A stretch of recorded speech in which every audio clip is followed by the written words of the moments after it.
And as in all African jungles, my friends, the monkeys, were screaming a warning as I backed into a clearing. Right away. Will you lend me your fountain pen? Sure, good. Well, he settled back on his haunches for a spring. He sprang. I was absolutely fascinated with that beautiful projectile of striped furs that came hurtling through the air toward me. What was I to... Excuse me. I got the tiger in the air, you know. Will you give me lots of writing paper and some envelopes? Why, of course. Good. Well, his eyes were glaring like balls of fire. His huge... Oh, what is this? I'm telling a simple personal experience, and you come in and interrupt me. 3, Mom, Pop, Jerry, Grandpa, 12 uncles, that's 16. Would you trust me with 17 3-cent stamps? 17 3-cent? Why, sure. Good. Now, let's see, where was I? Oh, yes! His cavernous mouth was wide open by this time, and he was roaring at me! What was I to do? 17 3-cent stamps? I wonder which ones were that? Dear Grandpa, I want to tell you about Miss Thornton. She never gets any letters. So I thought maybe if all of you would write her letters, it'd be just like she had a family or something, and then she could be happy like other folk. Poor thing. Poor thing, nothing. No uncles, no cousins. She's lucky. Jerry, shut up. George. What's a guy gonna put in a letter to an old maid? Tell her about the time when you was honest. You can get that on a postcard. Now, Grandpa, I've got something awful serious. Janet Cooper's father and mother are going to get a divorce. And poor Janet is heartbroken. I was thinking maybe if you could fix it so. Well, come on, read it out loud. Park Avenue, eh? Where are you going, Grandpa? Out!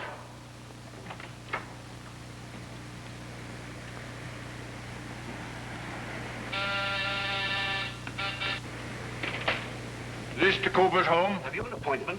Have I what? Unless you have an appointment, there's nobody home. Ah, there it one to me. Why, I'll call the police.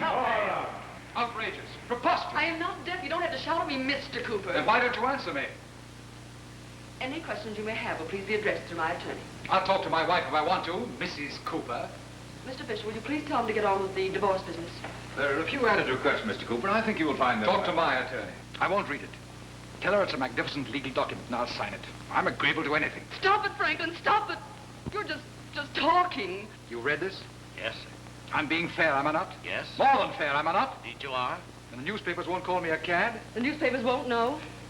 You... tell her to keep out of this. Tell him I will, gladly. I'll sign 1,000 whereases, to wits, and herebys to get this over with. There. Nobody can say it isn't a fair, proper division of everything we have. And how do you propose to divide the child?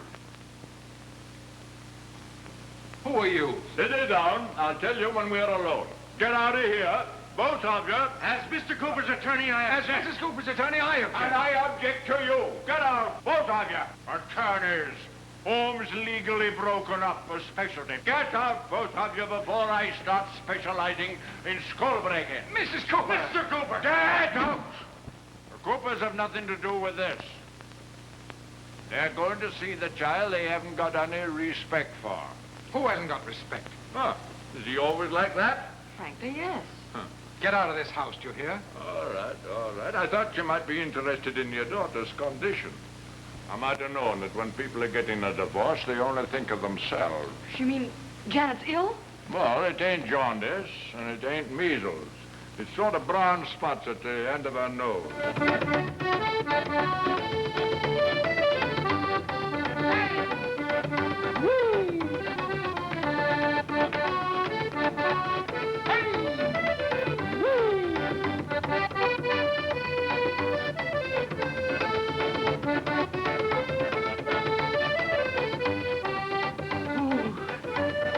He's good, he's good.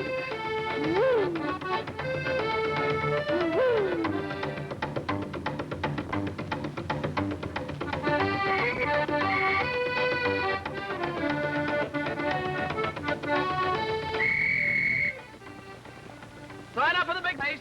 Now, look, all of you girls that are going in this race tomorrow have to have your applications in now. Now, Miss Cecilia, how about you? I suppose you're in. Certainly. And you, Letty Lou? No, siree, I'm her coach. Marion? Come on, you're going to be in it. I can't. Oh, yes, you can. All right, now, anybody else now? Yes, Janet. She's racing. Oh, pick them off. She has to speak for herself. You can't do it. Oh, yes, I can. I'm her coach. Who do you think you are, anyway? You got ears. Don't you talk to me like that, you. You what? You Pip Emma, you. You silly Billy Dilly. How dare you? I'll go wash her neck. Whoa, no. Break it up. She's in. Janet's in, ain't she, Mr. Dennis? It's ain't, it isn't. Or yes, she's in. There. Come on, Janet. What are you gonna say? Oh, special meeting of the Penguins, that's what I'll do. Now? Now. Penguins! Come here a minute! Read it to me. Heard of Janet's illness? Leaving immediately? Mrs. Franklin Cooper. Oh, yes, I got the message, thank you. But it's ridiculous. Utterly ridiculous. And it's too late to stop them. Oh, there must be some mistake. No, there's no mistake, Priscilla. We're in trouble. The Coopers will find out the truth. No. Janet didn't do it. She's a timid child, much too timid. Pip Emma. Oh, but if she did anything, it's only because I'm not interested in the because. I'm not going to be unjust to the child, but something has to be done. Send her to me at once. Yes, Miss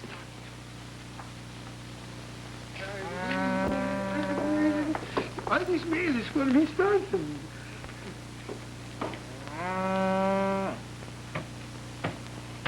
No mortal, lest she be a penguin, shall enter the purple chamber of mystery. I'm looking for Janet and Pip Emma. Do you know where they are? I don't know. And we don't care.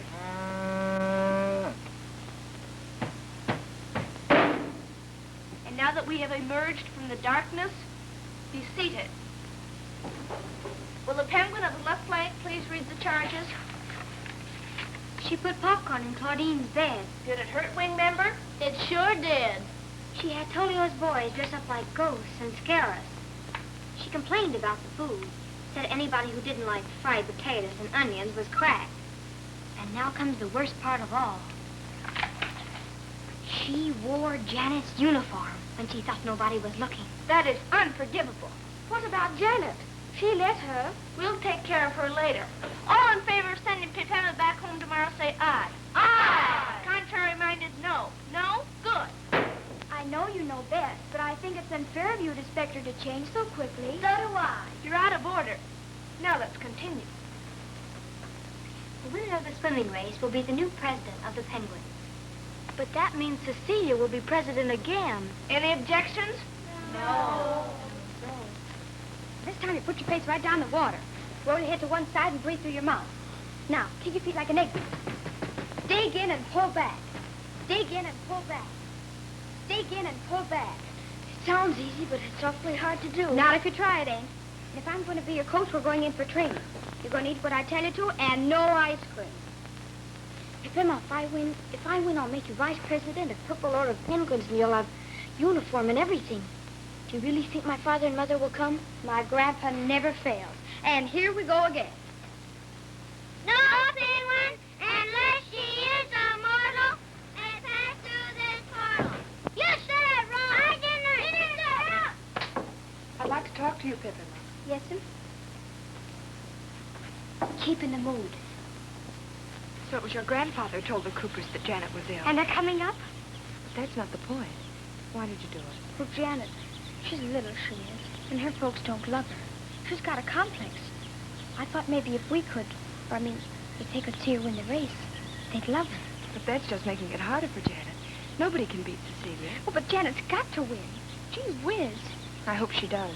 And I hope you do, too. But I'm not swimming. I mean with Miss Thornton. She's very angry about your grandfather. I'd go tell her why you did it. Yes, sir. Best of luck.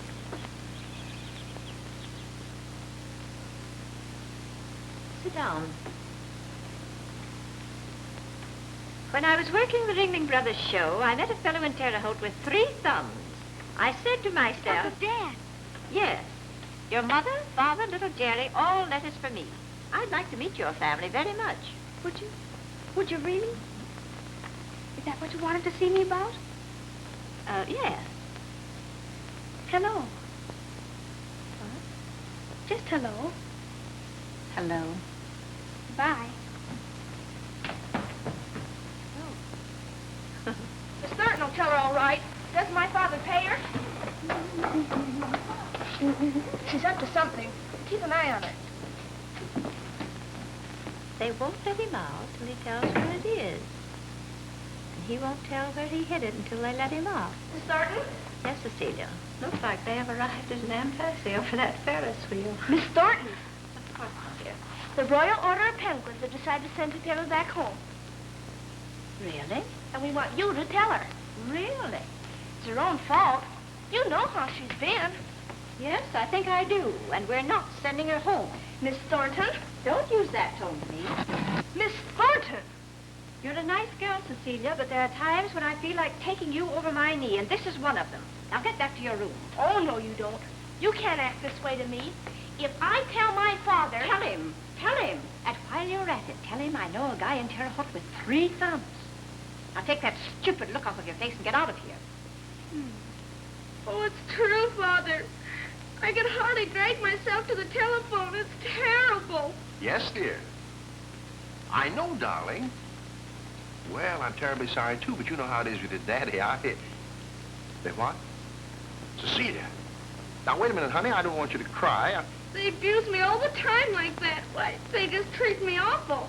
If you don't come up here, I'll die. That's what I'll do. Well, I'll be there. Wait, precious. I'll be there just as soon as I can. Yeah. There you are, sir. Gentlemen, 3 bids have been presented. We have the option of going through the mountain, around the mountain, or tearing the whole thing out. Now, it is my opinion, abusing my daughter. Oh, yes. After carefully perusing the facts, it is my opinion that horsewhipping my daughter. And what is your opinion, Mr. Layton? It's my opinion this whole thing can wait. What? Now, remember, your son is starting beating me. But if I say that... Why don't I say you have to do what the president says? And you can tell him they wouldn't let me eat for days. I found out something. Pippa was teaching Janet to swim fast. She couldn't teach anybody anything. Well, maybe not, but I saw Janet swim to the island. My. And she beat your time by 10 seconds. What? I thought this Emma teacher... Lola. Quiet. This is a matter of grave importance. Remember the oath. You penguins are frozen in silence. Come on, Letty Lou. Maxwell breeze are balmy, wearily falls the dew, and it's there that Annie Laurie gave me her promise true. Give me her promise true, which ne'er forgot will be.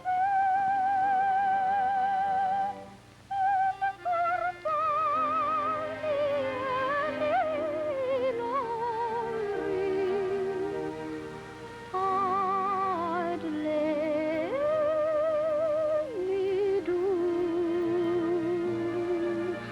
and deep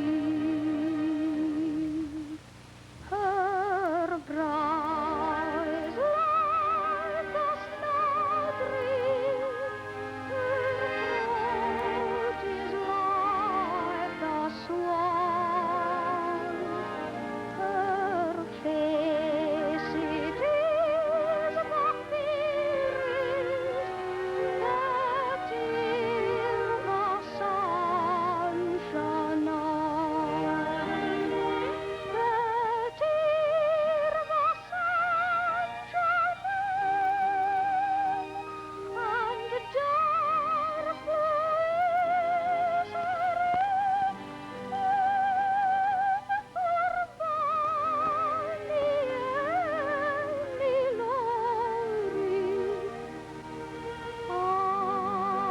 I'd let me do and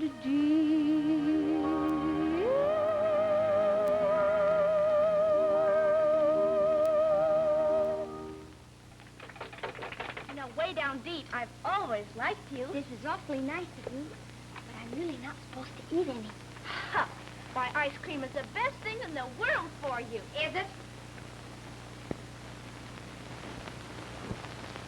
Get out of here. Come on, get out of here. But I'm your coach. Scram. Go to bed. No, you don't. So it's good for you, huh? You toothless, sit down. Sit down. dig in. But I can't. I have to swim tomorrow. So does Janet, but you wanted her to eat it. You can't talk to me like this. No? Well, let me tell you something. I got uncles you never heard about. Wrestling uncles, soldier uncles, boxing uncles, and they're all toughies, too. You eat that or I'll mix them all up and give you plenty. Now, dig in.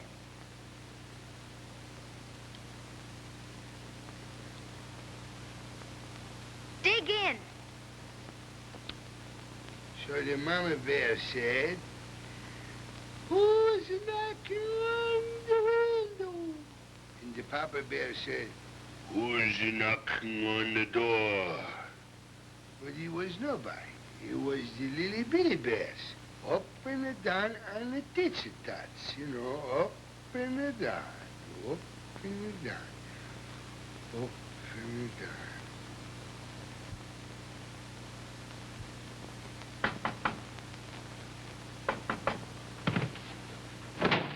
Up and down in the titsy tot, titsy.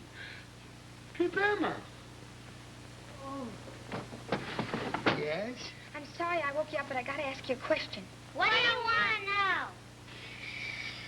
If anybody ate a quart of ice cream, would they die or anything? Only a quart? No. Oh, thanks, Tolio. Good night. Good night. She's so sweet.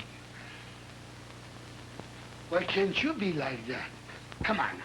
Go to sleep like two little lions in a great big butcher shop. Daddy, Yes, my little angel. wouldn't anybody die if they ate a quart of ice cream? No, my little darlings. I want a quart of ice cream! I want a quart of ice cream! Well, there must be something to it. It's been going on for years. Now, I don't see your present abode as anything very permanent. You mean I won't be living at the summer camp all winter? Oh, now, Priscilla, this is serious, please. I'm sorry, I couldn't resist. Why, look right here. Well, you're going to be married. Oh? Just as soon as your heart and headlines get together. Oh, really? It's true. And what a man. Fists like trip hammers. Chest like a sack of cement. And a head